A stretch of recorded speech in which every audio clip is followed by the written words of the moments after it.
I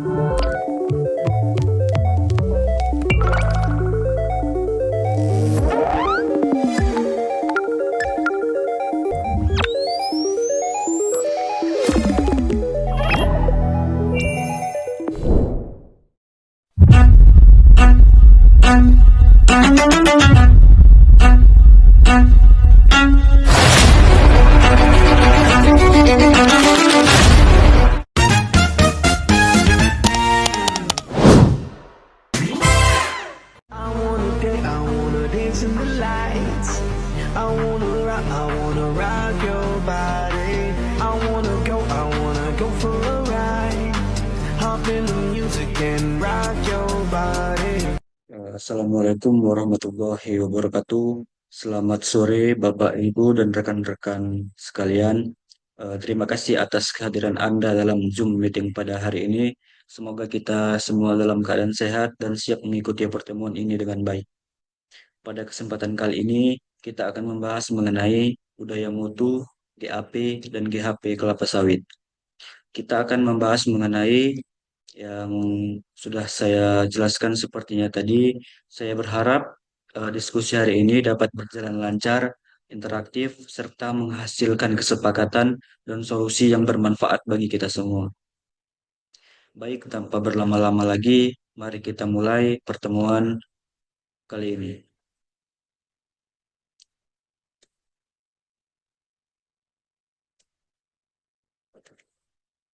Baik, ada beberapa bagian yang nantinya saya akan jelaskan mengenai budaya mutu, GAP, GHP, dan integrasi dan implementasi praktik mutu holistik. Yang pertama itu ada bagian 1, fondasi budaya mutu, dan bagian 2 ada good agricultural practice atau GAP, bagian 3 ada good handling practice atau GHP, dan bagian terakhir yaitu ada integrasi dan implementasi praktik mutu holistik. Baiklah, kita masuk di bagian pertama yaitu fondasi budaya mutu, yang dimana kita harus mengenal budaya mutu itu dahulu, yang dimana ada definisi dan signifikansi, yang dimana komitmen organisasi terhadap kualitas berkelanjutan untuk meningkatkan daya saing global dalam industri kelapa sawit secara konsisten, dimana komitmen ini kita harus lakukan secara kolektif dalam organisasi untuk menjaga kualitas secara berkelanjutan agar mampu bersaing di pasar global secara konsisten.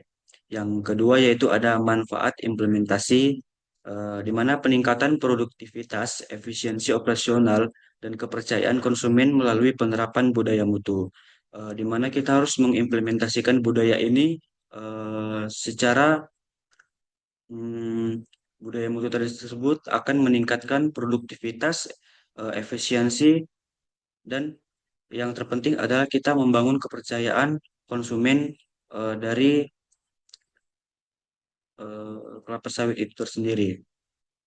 Nah, yang kedua, yang terakhir itu ada pilar utama budaya mutu, yang dimana komitmen manajemen, keterlibatan karyawan, standar konsisten, dan continuous improvement untuk kesuksesan.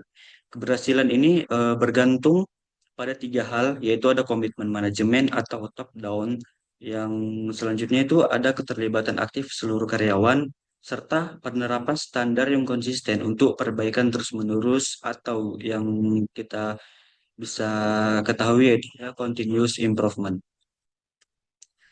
Dan selanjutnya itu ada elemen kunci budaya mutu, di mana terdapat beberapa kunci yang harus kita kuasai untuk menjadi elemen kita.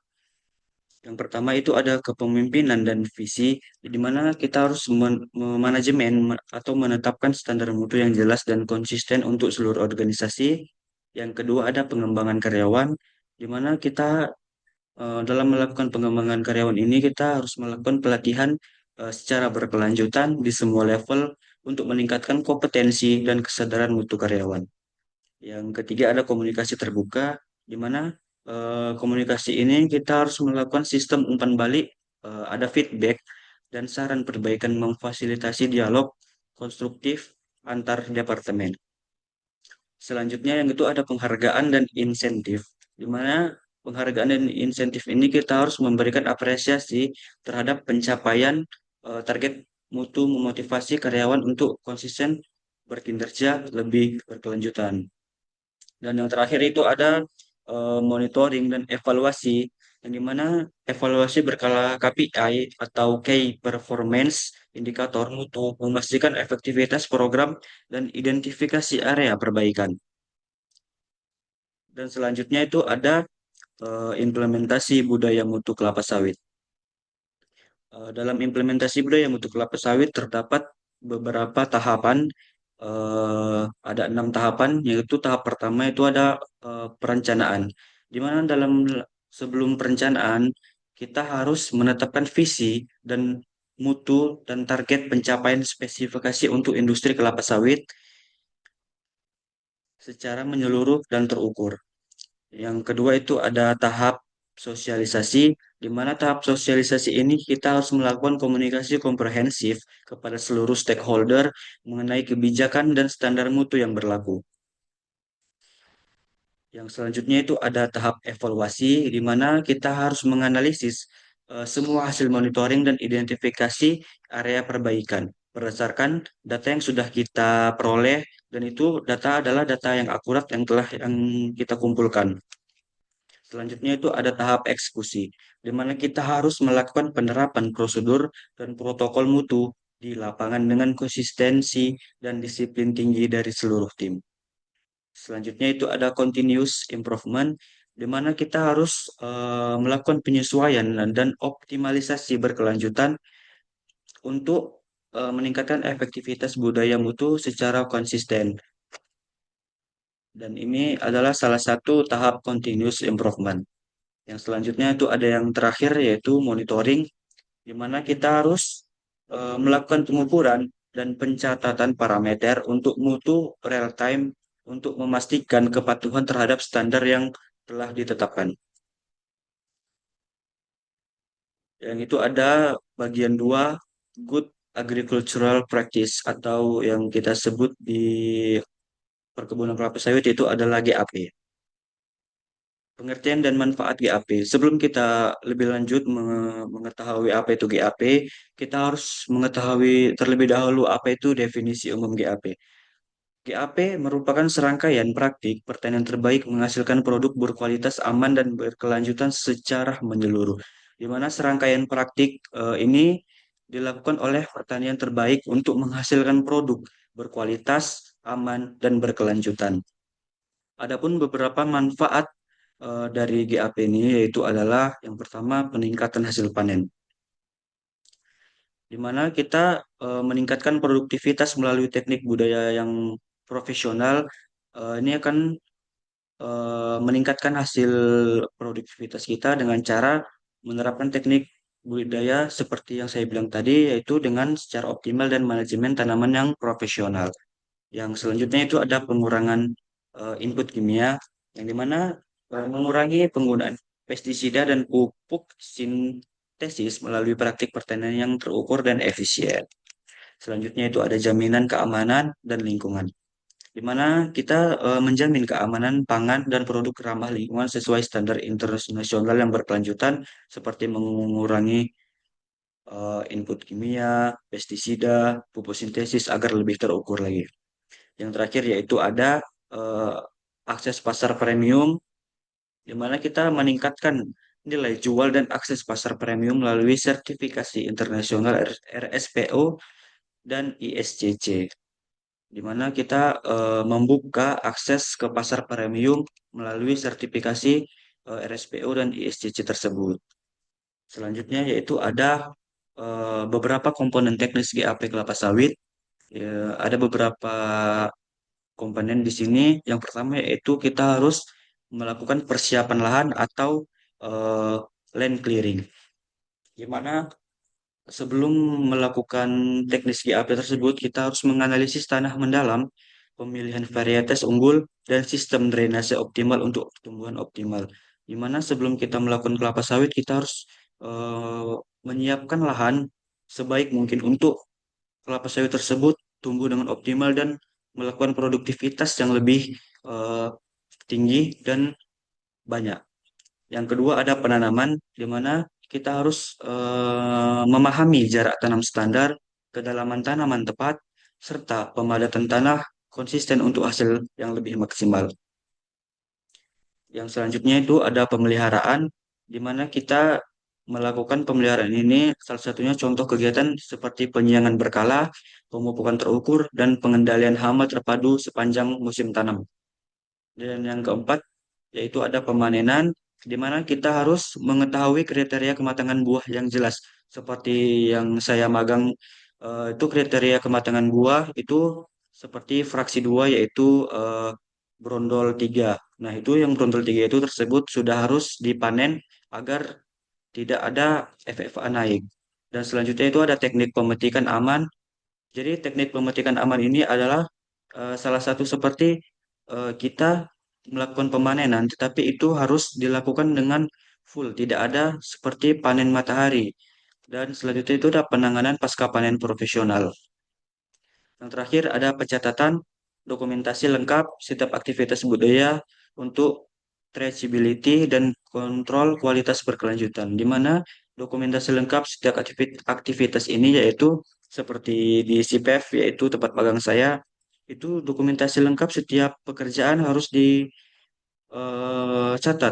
di attendant, yaitu attendant ini adalah kerjaan harian atau pencatatan harian kerja eh, pekerjaan tadi.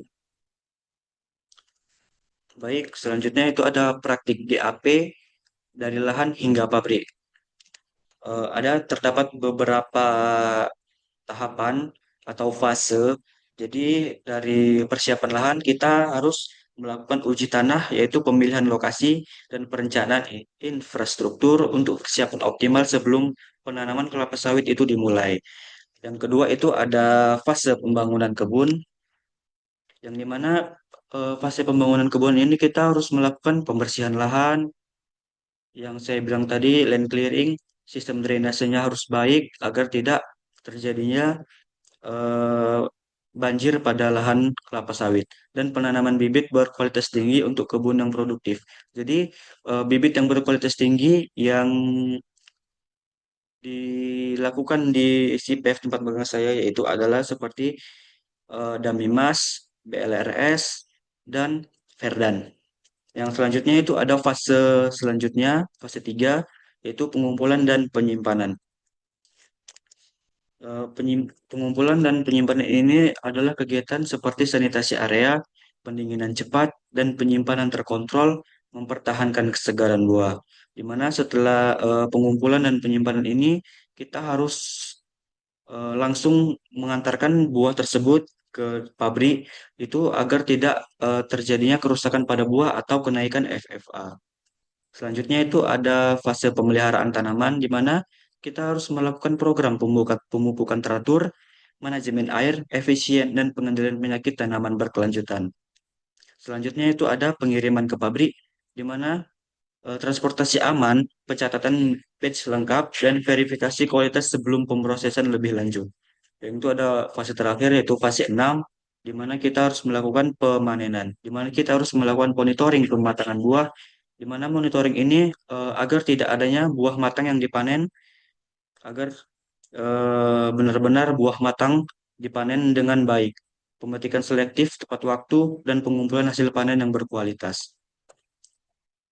Selanjutnya yaitu ada standar mutu GAP untuk CPO, di mana parameter kualitas CPO quality parameters include moisture content maximum 0,5%, free fatty acids maximum 5%, iodine value 52 sampai 55 gram per 100 gram. Brexit value maksimum 10 mg per kilo and disquality minimum 95% based on GAP standards.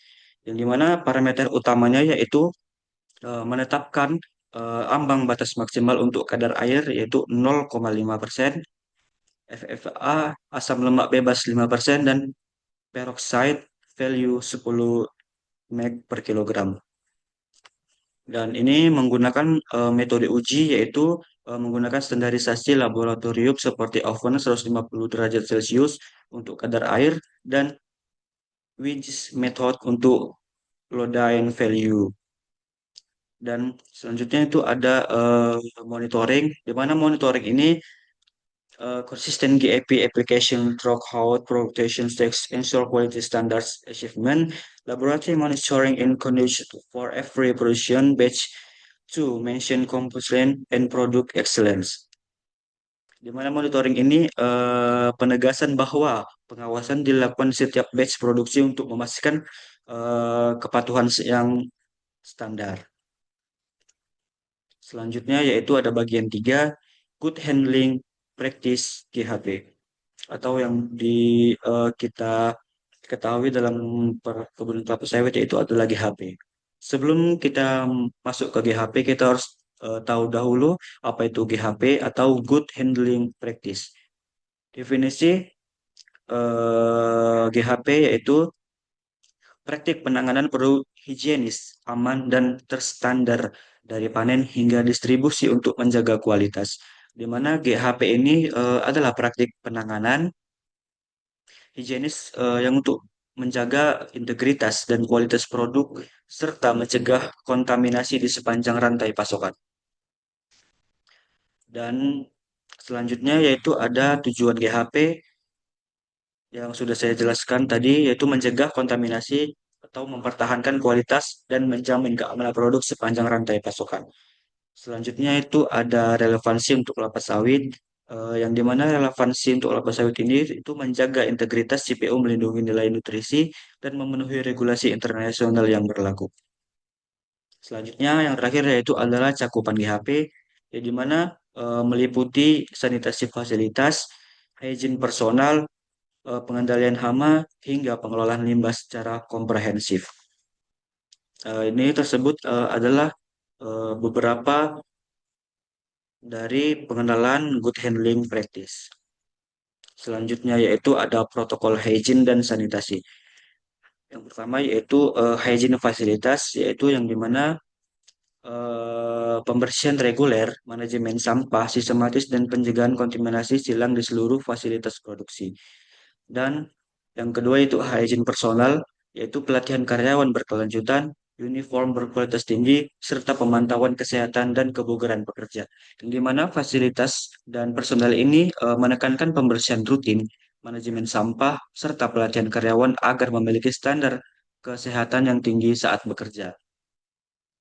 Yang selanjutnya itu ada pengendalian hama, program pest control terintegrasi, monitoring rutin berkelanjutan, dan penggunaan pestisida teruji standar.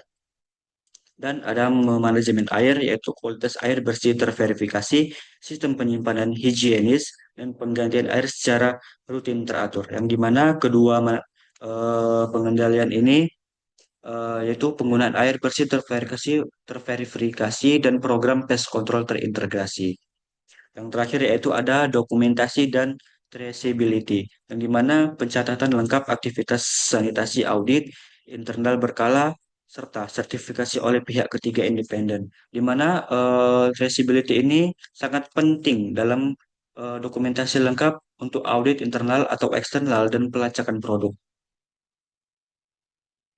Selanjutnya itu ada standar GHP dalam proses produksi, yaitu ada beberapa tahapan. Yang pertama itu tahapan penerimaan buah, yang dimana kita harus inspeksi visual, menyeluruh verifikasi sertifikasi GAP, dan pelaksanaan karantina awal untuk memastikan kualitas buah tersebut. Yang dimana kita harus memulai dari penerimaan buah, infeksi, eh, visual, yaitu penyiapan sementara, ventilasi optimal, pengolahan awal, sanitasi alat, interaksi, kontrol tekanan, klarifikasi atau filtrasi, hingga pengemasan dan penyimpanan wadah steril terkontrol suhu.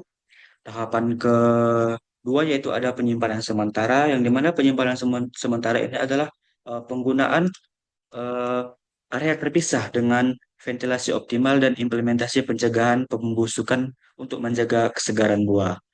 Yang selanjutnya itu ada tahapan pengolahan awal, yang dimana pengolahan awal ini kita harus melakukan sanitasi menyeluruh peralatan, pengendalian suhu lingkungan, dan pemisahan material asing dari buah. Tahap selanjutnya yaitu pengemasan, tahap selanjutnya yaitu ada klarifikasi dan pemisahan. Yang dimana klarifikasi dan pemisahan ini harus kita lakukan secara filtrasi bersih produk, evaporasi, terukur, dan pendinginan optimal untuk meningkatkan kualitas minyak. Dan selanjutnya yaitu ada tahap pengemasan dan penyimpanan, yang dimana pengemasan dan penyimpanan ini yaitu penggunaan wadah yang steril, labelisasi lengkap, dan pemeliharaan suhu penyimpanan pada rentang 25 derajat Celcius. Yang terakhir itu ada tahap ekstrasi, di mana kita melakukan sterilisasi boiler sebelum proses monitoring tekanan sistem dan pengendalian kadar asam untuk hasil yang lebih optimal. Selanjutnya itu ada sistem HACCP dalam GHP, yaitu ada beberapa HACCP. Yang pertama adalah penerimaan buah, di mana eh, penerimaan buah ini kita harus memverifikasi kesegaran buah, menguji kadar air, dan deteksi kontaminasi biologis secara menyeluruh sebelum proses produksi dimulai. Yang kedua ada CCP2 yaitu sterilisasi, di mana kita harus mengontrol suhu minimum yaitu 60 derajat Celcius selama 90 menit. Di mana kita harus memonitoring tekanan uap untuk memastikan efektivitas sterilisasi proses. Nah, selanjutnya itu ada CCP3 yaitu ekstraksi, di mana kita harus melakukan pengaturan kecepatan putaran yang lebih optimal, monitoring tensi mesin, pengecekan seal, mencegah kebocoran dan kontaminasi silang. Yang selanjutnya itu ada CCP4 klarifikasi, yaitu di mana kita harus melakukan pengaturan suhu, penyimpanan tepat, monitoring waktu settling, kontrol viskositas untuk kualitas minyak yang lebih optimal. Yang selanjutnya yaitu ada CCP5 yaitu pendinginan, di mana kita harus melakukan penurunan suhu bertahap terukur, pengecekan sistem pendinginan berkala, pencegahan kondensasi pada produk yang lebih terakhir. Yang terakhir itu ada CCP6 yaitu pengemasan, di mana pengemasan ini kita harus melakukan sterilisasi keamanan sebelum penggunaan, verifikasi soal sempurna, pengecekan laboratorium sampai final produk tersebut akan dijual ke luar. Yang terakhir yaitu ada bagian 4, integrasi dan implementasi praktik mutu holistik. Yang dimana ada hubungan sinergis GAP, GHP, dan budaya mutu, di mana ini terdapat hubungan yang sinergi. Yang pertama yaitu ada budaya mutu sebagai fondasi, bahwasanya komitmen organisasi yang memadu setiap keputusan dan tindakan operasional secara konsisten dan berkelanjutan. Ini adalah fondasi yang bahwasanya ini adalah sikap sikap kerja kita. Yang selanjutnya itu adalah GAP untuk input berkualitas, di mana kita harus memastikan bahan baku atau TBS berkualitas tinggi, seperti kita memastikan bahan baku CPO segar memenuhi standar teknis lapangan yang telah ditetapkan organisasi. Ini versus GHP, Good Handling Practice untuk proses kontrol. GHP ini menjaga proses kontrol agar produk tidak rusak dan menjaga integritas produk di setiap tahap pengolahan dan penyimpangan agar prosedur ketat terstandar.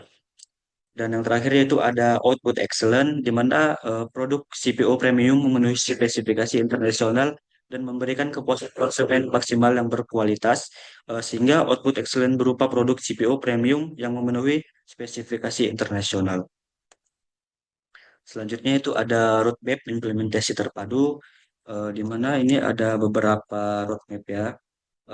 Bulan pertama sampai kedua yaitu ada fase persiapan awal, di mana asesmen awal, identifikasi GAP, perencanaan detail, alokasi sumber daya komprehensif untuk kesuksesan implementasi. Dan bulan ketiga sampai keempat yaitu ada fase pelatihan dan sosialisasi. Pelatihan intensif karyawan, sosialisasi, budaya mutu, dan audit internal Baslin untuk membangun fondasi kuat. Di mana bulan 1 sampai 4 ini adalah persiapan asesmen GEP dan pelatihan intensif untuk membangun fondasi agar lebih kuat. Dan ada bulan 5 sampai 8 yaitu fase implementasi GAP lapangan. Di mana kegiatan ini adalah implementasi GAP di lapangan, optimalisasi sistem irigasi, pengurangan input sintesis secara terukur dan berkelanjutan. Ada bulan 9 sampai 12 yaitu ada fase implementasi GHP pabrik. Di mana kegiatan ini adalah melakukan implementasi GHP di pabrik, instalasi sistem HACCP, sertifikasi pihak ketiga untuk jaminan kualitas produk. Bulan 5 sampai bulan 12 itu adalah kegiatan yang dilakukan melakukan implementasi GAP di lapangan kebun dan GHP di pabrik. Selanjutnya itu ada bulan 13 sampai 18 yaitu fase monitoring dan perbaikan. Di mana monitoring ini dilakukan secara berkelanjutan, continuous improvement, dokumentasi lengkap untuk memastikan standar operasional terjaga konsisten. Selanjutnya itu ada bulan terakhir yaitu bulan 19 sampai 24, di mana bulan ini adalah kegiatan fase audit dan sertifikasi. Eh, ada beberapa kegiatan yaitu audit eksternal, penyesuaian proses, target sertifikasi RSPO atau ISCC sebagai bukti komitmen keberlanjutan global. Bulan 13 sampai 24 ini adalah fase monitoring perbaikan berkelanjutan hingga diakhiri hingga audit dan sertifikasi RSPO atau ISCC. Selanjutnya itu ada KPI, Key Performance Indicator dan target pencapaian mutu. Dapat kita lihat di sini ada target KPI terpadu yaitu menetapkan 5 KPI strategis mencapai adopsi GAP, penurunan FFA, CPO, Zero Defect Rate, kepuasan pelanggan, dan sertifikasi RSPO dengan timeline terukur. Eh, di mana target terukur ini dapat kita lihat pada tabel dan grafik bahwasanya adopsi GAP 100%, penurunan FFA CPO ke angka 2-3%, dan kepuasan pelanggan di atas 95%. Di mana sistem monitoring dan review yaitu adalah implementasi dashboard real time untuk monitoring bulanan dan quarterly review bersama stakeholder, memastikan akuntabilitas serta keterlancarkan progres pencapaian target mutu. Di mana sistem monitoring ini adalah penggunaan dashboard real time untuk memantau progres bulanan dan memastikan akuntabilitas setiap pemilik proses yaitu adalah owner. Baik, di sini ada slide terakhir yaitu adalah kesuksesan implementasi mutu holistik. Yang dimana yang pertama itu adalah akses pasar premium. Akses pasar premium ini adalah harga jual meningkat signifikan dengan kepercayaan konsumen global yang kuat dan berkelanjutan. Yang kedua ada efisiensi operasional. Efisiensi operasional ini adalah pengurangan pemborosan dan optimalisasi input menghasilkan peningkatan produktivitas berkelanjutan. Yang ketiga ada stabilitas finansial, di mana stabilitas finansial ini adalah margin profit naik, investasi tercapai, dan mendorong pertumbuhan bisnis berkelanjutan jangka panjang. Yang terakhir yaitu adalah komitmen budaya mutu, di mana SDM terlatih, proses terstandar, dan continuous improvement tertanam dalam DNA organisasi.